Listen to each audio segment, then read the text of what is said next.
भैरवपुर, एक ऐसा गांव जिसके बारे में कहते हैं कि वहां खामोशी भी चीखती है। तो आज हम भैरवपुर के उसी अंधेरे राज की पड़ताल करने वाले हैं जिसकी शुरुआत होती है एक अनसुनी, अनदेखी आहट से। तो कहानी हमें ले चलती है भैरवपुर नाम के एक पुराने वीरान से गांव में।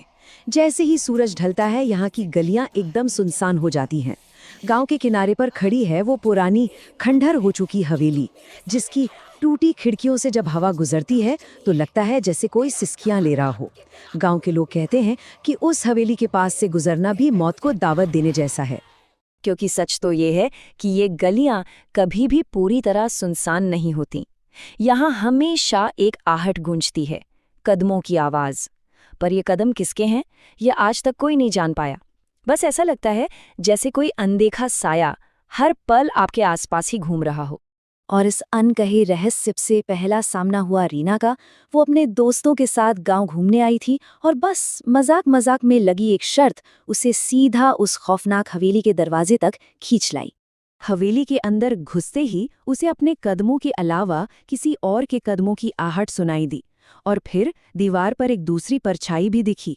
वो डर कर जैसे ही बाहर भागी, उसके दोस्तों ने ये सब मजाक समझकर टाल दिया। लेकिन रीना जानती थी कि उस हवेली में वो अकेली नहीं थी। पर यह कहानी सिर्फ रीना की नहीं थी।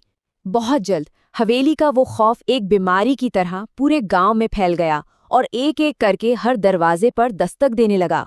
और मजे की बात यह है कि इस आहट का अनुभव हर किसी ने बिल्कुल अलग अलग तरीके से किया। जैसे गांव का नाई था रघु, जिसका सामना एक जीते जागते ठोस साए से हुआ, तो वहीं दूसरी तरफ थे अनिरुद्ध, स्कूल के टीचर, जो इन भूत प्रेत की बातों में बिल्कुल यकीन नहीं करते थे। लेकिन एक अनसुनी फुसफुसाहट ने उन्हें भी अंदर तक हिलाकर रख दिया।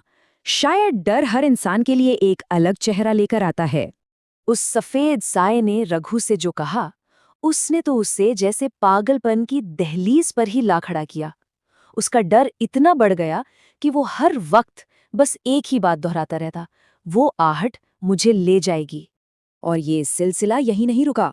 जल्द ही सविता को अपने आंगन में एक काली साड़ी वाली औरत दिखने लगी, तो मोहन को दीवारों पर खून से लिखे संदेश मिलने लगे, और बस ड्राइवर अमर को तो अपनी खाली बस में एक धुंधला सा यात्री नजर आने लगा।